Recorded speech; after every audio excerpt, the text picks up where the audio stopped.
Maintenant, venons-en à un autre point. Vous allez voir qu'il y a encore une grande mahloket, une grande discussion entre la Kabbalah et la Halakha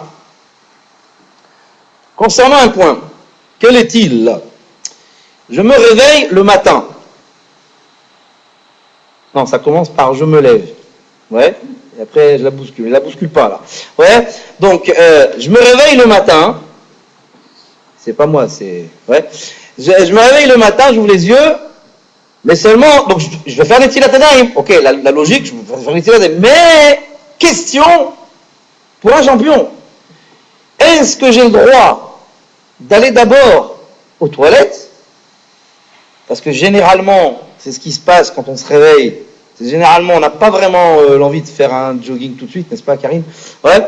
C'est surtout ça, la première envie qu'on a. Bah, généralement, les gens de constitution normale, quoi que vous me direz, il y a des exceptions, mais bon, les gens de constitution normale, généralement, ils ont envie d'aller aux toilettes. Mais ils se posent la question, le bonhomme ou la madame, elle se dit, attends, il faut que je fasse Netila d'abord. Alors, la grande question que j'entends depuis des années, je sais pas, j'ai dû entendre quoi, 1,5 milliard de fois cette question depuis qu'ils ont des shiurim, je crois.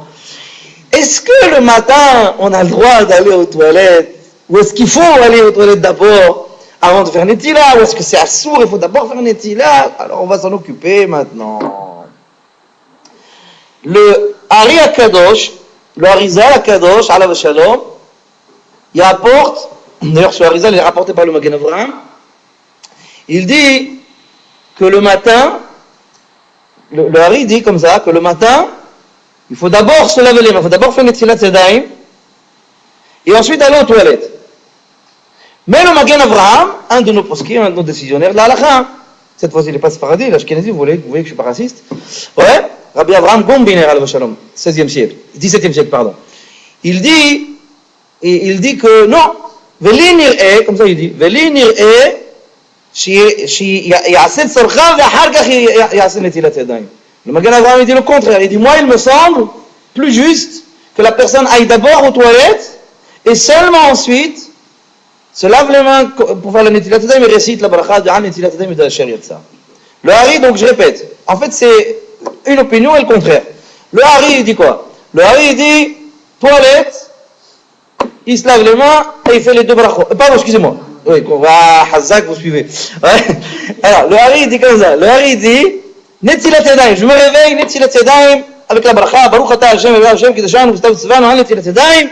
Ensuite, je vais aux toilettes, je sors, je me relave les mains, Asher Yatsa. Ça, c'est le Hari. Magen Avraham, il dit non. Moi, il me semble qu'il faut faire le contraire. Quand tu te réveilles, il faut aller aux toilettes. Tu sors, tu te laves, tu fais une Netila, et tu fais les deux brachot, Al Netilat Yadayim et Asher Yatsa. Comme ça dit le Magen Avraham. Et il donne deux arguments pour contrer le Harizal. Le Magen Avraham a deux arguments pour contrer l'argument du Harizal, pour contrer l'opinion du Harizal. Quels sont ces deux arguments? Il dit, premier argument, selon certains, c'est vrai que selon certains Rishonim, d'ailleurs le Rama il tranche comme ça, mais nous on ne tranche pas comme ça, mais le Rama il tranche comme ça, selon certains Rishonim, le matin, il faut réciter Asher Yatzar, même si on n'a pas été aux toilettes. Je vous dis tout de suite, la halakha n'est pas comme ça. C'est un avis gratuit que je vous donne. C'est un bonus. La halakha n'est pas comme ça. Si quelqu'un a été aux toilettes, il fait Asher Yatzar. Si quelqu'un n'a pas été aux toilettes, il ne fait pas Asher Yatzar. Il la zappe, il saute. Il ne le fait pas. Je ne sais pas par quel miracle il n'a pas eu envie d'aller aux toilettes ce matin-là, mais bon. Bref, imaginons qu'il n'a pas envie. Il n'a pas été. Il n'a pas été, classe. Parce que tout le monde y va, que je suis obligé d'aller. Ok? Il n'a pas été. Il n'a pas été. Il ne fait pas Asher Yatzar. D'après le Rama, il fait. D'après le Rama, quelqu'un qui n'a pas été aux toilettes le matin, c'est exceptionnel. Pas pour la journée, pas pour les autres, pas pour le reste de la journée. Non, le reste de la journée, s'il va, il fait, s'il ne fait pas, il ne fait pas. Mais le matin, exceptionnellement, le Rama, il dit, il faut faire Asher Yatzar même si tu n'as pas été aux toilettes. Nous, les Sfaradim, ils ne veulent pas poser comme ça. Maran Shulchan Aruch, il ne dit pas ça. Maran Shulchan Aruch, il dit, s'il a été aux toilettes, il fait Asher Yatzar. S'il n'a pas été aux toilettes, il ne fait pas Asher Yatzar. Le Magen Avraham, qu'est-ce qu'il dit? Il dit, attends, Habibi, il y a quand même une opinion, en l'occurrence celle du Rama, en fait c'est celle de certains Rishonim, qui est confirmée par le Rama, selon laquelle tu dois faire Asher Yatzar avec la bracha de Netilat Yadayim, dans la foulée, vous faites Asher Yatzar. Asher Kidashanu Gustav Tzvanu, Al Netilat Yadayim, Baruch Ata Hashem Elokeinu Melech Asher Yatzar et Adam Bechokma, etc. Dans la foulée, même si tu n'as pas été aux toilettes. Or, si on fait comme le Hari, dit le Magen Avraham, si on fait comme le Hari, qu'on fait d'abord la Netilat Yadayim et que ensuite on va aux toilettes et après on ressort, on fait Asher Yatzar, la bracha de Netilat Yadayim et de Asher Yatzar n'ont pas été dites dans la même foulée. Donc il y a un avis, même si, encore une fois je vous le dis, même si ce n'est pas celui de l'Alra, mais il y a quand même un avis qui n'a pas été suivi. Ça c'est le premier argument du Magen Avraham pour dire il ne faut pas faire comme le Harizal. Voilà pourquoi il ne faut pas faire comme le Harizal d'après le Magen Avraham. Parce que si tu fais comme le Harizal, la bracha d'Asher Yatzar n'est pas dite dans la foulée avec Netilat Yadayim. Il y a le toilette qui est venu au milieu. Ouais. Deuxième argument, il dit, et en plus, il est fort probable, voire même garanti sous facture, que quand tu te réveilles, tu as envie d'aller aux toilettes. Or, il est impensable de réciter la bracha de An Netilat Yadayim avec une envie d'aller aux toilettes. Parce qu'on n'a pas le droit de réciter une bracha avec une envie d'aller aux toilettes. Donc ça c'est le deuxième argument. Deuxième argument du Magen Avraham pour dire il ne faut pas faire comme le Harizal, c'est qu'il est plus que probable qu'au moment où tu vas te lever, au moment où tu vas te réveiller, tu as une envie d'aller aux toilettes. Or, d'après le Harizal, il faut faire Netilat Yadayim avec la bracha, et après il faut aller aux toilettes. Mais pendant que je fais cette bracha, j'ai envie d'aller aux toilettes. Je ne suis pas là où il est valère. Je ne suis pas apte, je ne suis pas digne de faire une bracha à ce moment-là. Donc voilà les deux arguments d'après le Magen Avraham, pourquoi il ne faudrait pas suivre l'opinion du Harizal. Donc je résume, le Harizal il disait, réveil, Netilat Yadayim avec bracha, toilette, Asher Yatzar. Le Magen Avraham il vient et dit non, pas du tout, il ne faut pas faire comme ça. Pourquoi il ne faut pas faire comme ça? Premier argument, parce que si tu fais comme ça, la bracha de Netilat Yadayim et de Asher Yatzar ne sont pas collées. Deuxième argument, c'est que quand tu vas te réveiller, il est plus que probable que tu vas avoir une envie présente. Or, tu n'es pas... Envie présente, ouais. Or, tu n'es pas digne de réciter une bracha quelle qu'elle soit avec une envie d'aller aux toilettes. C'est assaut. Donc, le Magen Avraham, il dit, Asher, tu te réveilles. Toilette, tu te laves les mains, An Netilat Yadayim, Asher Yatzar. Comme ça dit le Magen Avraham. Est-ce que vous avez compris le Hari et le Magen Avraham avant que je vous complique un peu la vie? Vous avez compris? Le Hari et le Magen Avraham, ok, c'est clair? Les beaux gosses là, c'est bon? Oui? Bon. Alors maintenant, vient le Mishnah Brura. Maintenant vient le Mishnah Brura et il dit, ok les amis, lui il vient, on sait Shalom Bimromav. Le Mishnah Brura il vient, il fait le Shalom entre le Hari et le Magen Avraham. Le Hari, il a dit quoi? Tu te réveilles, Netilat Yadayim, bracha, Netilat avec bracha, normal, ouais, Netilat avec bracha, toilette, Asher Yatzar. Et le Magen Avraham il a dit non, tu te réveilles, toilette, après tu fais une Netilat et deux brachot. Netilat Yadayim, Asher Yatzar. Il vient le Mishnah Brura, il dit, calmez-vous, les copains, on s'assoit, on prend une petite anisette, et on va bien s'entendre. Le Mishnah Brura il vient, il fait le Shalom entre les deux. Si vous savez ce qu'on va faire, c'est très simple. Tu vas te réveiller. Tu vas faire une première Netila sans bracha. Tu vas faire une première Netila sans bracha. Tu vas aux toilettes, tu sors, et vous allez voir qu'en plus, même ça, il ne faut pas le faire, vous allez voir, c'est pas grave. Tu sors, tu sors des toilettes, tu refais une Netila, la même que tout à l'heure, mais cette fois-ci, avec la bracha de An Netilat Yadayim, mais dans la foulée, Asher Yatzar. Ok. En quoi, alors je vous pose une question encore une fois pour voir si vous avez suivi. En quoi le Mishnah Brura, en faisant cette intervention qu'il vient de faire, en quoi il a fait le shalom entre les deux? Alors, très bien, c'est ça qui m'intéresse. Comment elles sont respectées les deux? Attends, docteur Vital. On n'a rien de voir quand on n'a pas fait l'ICA. Donc le Hari c'est bon, parce qu'il a sa Netila. Et on fait les deux dans la foulée. Ça aussi on l'a gagné, ouais, mais on a gagné encore autre chose. C'est que je fais quoi? Voilà, c'est pas la bracha, voilà, c'est ça qu'on a gagné. On ne fait pas une bracha avec une envie. D'accord? On a gagné trois choses. On a gagné en fait les exigences des deux opinions. Qu'est-ce qu'il a exigé le Hari? Tu te lèves, Netila. Ok, Hazak Baruch, c'est ce que je fais. Netila. Et après tu vas aux toilettes. Ben, j'y vais. Et qu'est-ce qu'il a exigé le Magen Avraham? Il a dit que, premièrement, il faut faire la bracha de Netilat Yadayim et la bracha d'Asher Yatzar dans la même foulée. Ben, c'est ce que je vais faire. Et en plus, il a exigé de ne pas faire une bracha avec une envie. Eh bien, il n'y a pas de problème parce que la première Netilat que je fais, je n'ai pas de bracha. Vous avez compris? Elle est belle, l'intervention du Mishnah Brura, oui.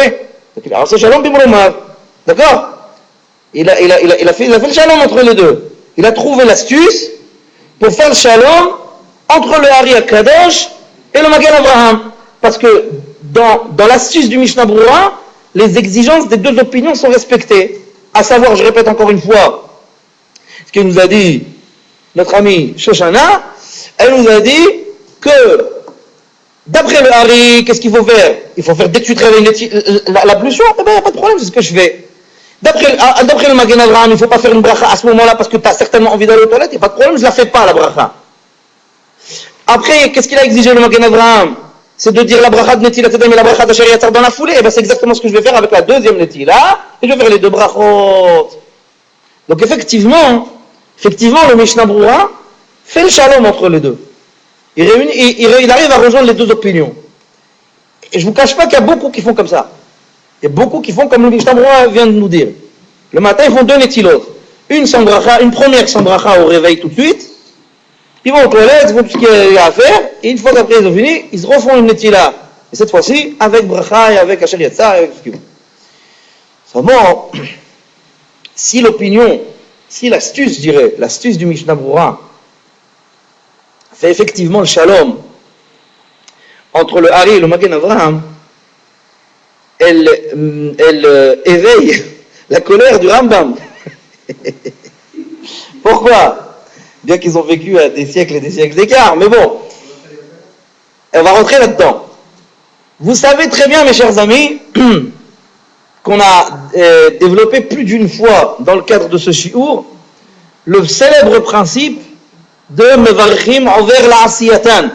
Vous savez très bien que chaque fois qu'on est face à une situation où on doit réciter une bracha sur l'accomplissement d'une mitzvah, selon la règle générale, qui ne connaît qu'une seule et unique exception, selon la règle générale, on récite toujours la bracha avant l'accomplissement de la mitzvah.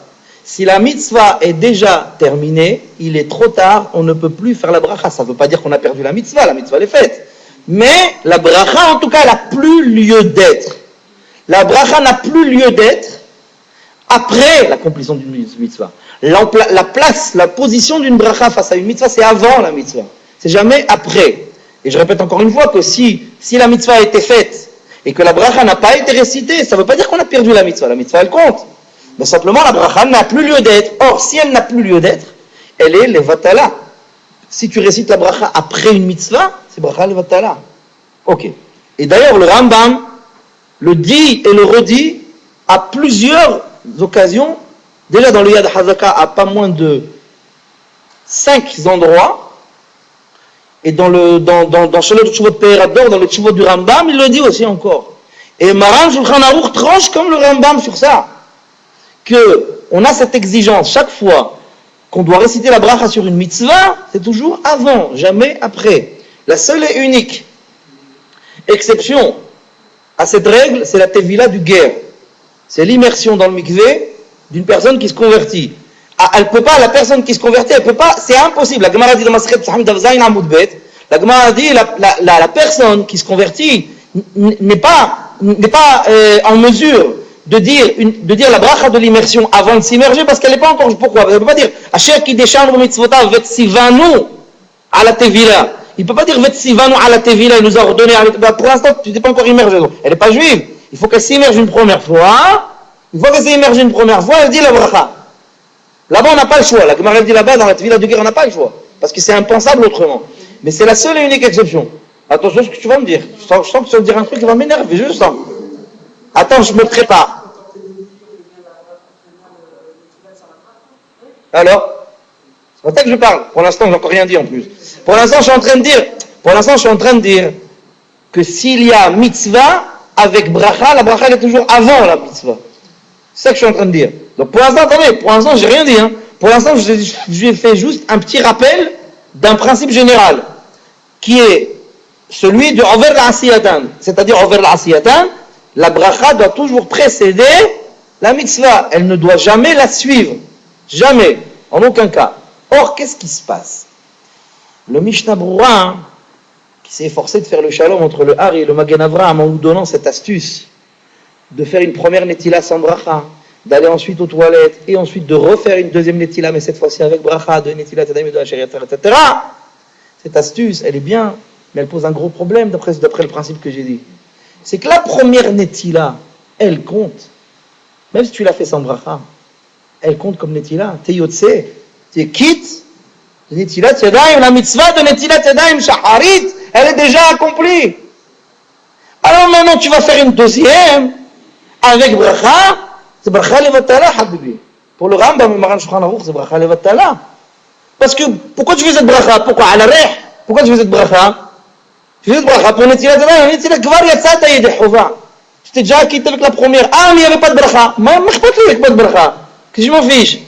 Berachot enan me'akevot. Il faut savoir qu'il y a un principe, les brachot des mitzvot, l'absence de bracha n'invalide jamais une mitzvah. Si quelqu'un a mis le tefillin, il était bourré, ouais, c'était le matin de Purim, il a entamé le Mishtet Purim, c'est le jour de Purim, lui il a commencé depuis la veille au soir, ouais, et il a tapé, le matin il se lève, mais le tefillin, il est bourré, et pour mettre le tefillin sans bracha, il fait pas, normalement il y a une bracha avant de serrer le tefillin, il a tefillin. Il a zappé la bracha, il a mis le tefillin, il a mis le tefillin, il a fait sa tefilla, il a terminé la megillah, tout ce que tu veux, il enlève le tefillin, il les range, et son copain il est à côté de lui, il dit, dis-moi, mais boule, qu'est-ce qui t'arrive? Arul Haman, qu'est-ce qui t'arrive? Il dit quoi? Il dit, tu as mis le tefillin, tu n'as pas fait la bracha. Ah bon? J'ai pas fait la bracha. Je t'ai observé, tu n'as pas fait la bracha bichlal. Oh là là, peut-être je... Alors il se pose la question. Il dit, mais, oh là là, mais attends, je suis pas yotse, je suis pas quitte. Attends, il faut que je ressorte les tefillin, il faut que je... Mahadin, il est yotse, il est quitte. Le tefillin qu'il a mis, il est quitte. Ça fait que berachot lehakel. Chaque fois que tu as un doute, c'est la récitation d'une bracha, tu ne la refais jamais. Sauf non. Sauf Birkat Hamazon, je dis. Non.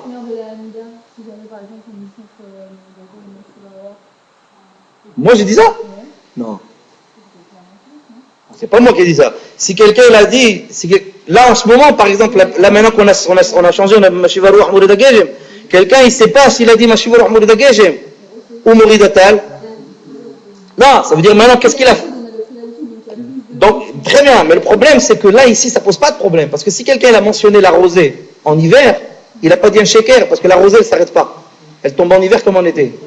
Mais là où ce que vous dites, c'est vrai, c'est dans le cas inverse. C'est par exemple quand on fait le changement de l'hiver à l'été. Quand on passe de Mashivaru Ahmourida Geshem à Mouridatal, et que la personne, donc après Pesach, quelqu'un qui fait la Hamida, et puis tout d'un coup, il a un doute, s'il a dit Mouridatal, comme il fallait dire, ou s'il a encore dit Mashivaru Ahmourida Geshem, alors là, dans ce cas-là, effectivement, puisqu'il est plus que probable, s'il est dans les 30 premiers jours, si dans les 30 premiers jours du changement, il est plus que probable qu'il a dit Mashivaru Ahmourida Geshem, parce qu'il ne s'était pas encore habitué à la nouvelle version.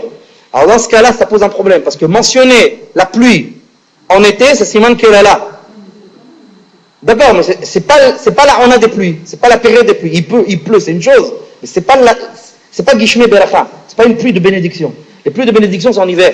Les pluies de bénédiction, c'est en hiver, c'est pas en été. En été, c'est pas des pluies de bénédiction, c'est des pluies qui font des dégâts, qui font des problèmes. Donc là, il a mentionné un siman klala, et là, dans ce cas-là, il faut qu'il recommence, même s'il a le doute. Mais dans le passage d'été à hiver, non. S'il a le doute, ben il a le doute. Au pire, qu'est-ce qu'il a dit? Mouridatal. Ben c'est pas un shaker. Sur le tal, il tombe même en hiver. Très bien. Tal non est atzar, la Gemara dit dans Masechet Ta'anit, avec les gens. Bien. Donc, qu'est-ce que je disais? Oui. Toi, tu m'as dit, monsieur Belhamou, c'est ça. Tu m'as dit, s'il a un doute, s'il a fait la bracha de tefillin ou pas, ça fait que berachot lehakel. Il fait pas la bracha. Je t'en chou, tu n'as pas fait la bracha, Azma. Il n'a pas fait la bracha, il n'a pas fait la bracha. Mais la mitzvah, c'est mitzvah yotze. Berachot enan me'akevot. Absence de bracha ne veut pas dire invalidation de la mitzvah. La mitzvah, elle reste. Bien. Donc, qu'est-ce que je disais? Si tu as fait la